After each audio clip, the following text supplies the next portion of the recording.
về Nam, ai đã vô Đông Hà, đã qua mùa giá, đã đi Bích Ngọc Thủy Ba chiều vòng, hướng về Nam. Ai đã qua đèo ngang, đã sang Ba Rình, bên dòng sông danh tiếng danh lũy thầy.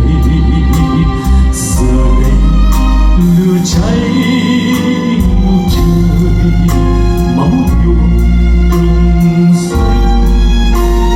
Ôi đau thương yêu tàn.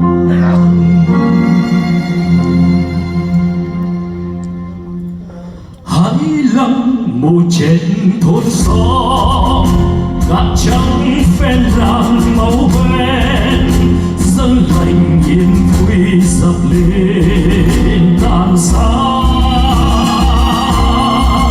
Chỉ lòng đồng quê tan ca, chung ngâm đường vắng lối không, xót thương đàn em xa chìm dòng sông.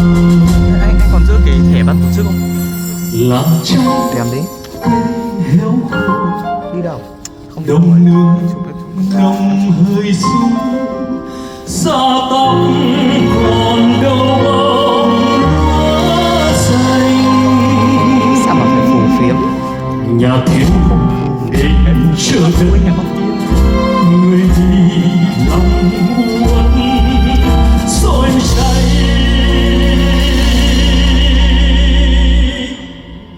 Máu căm hờn trào dâng.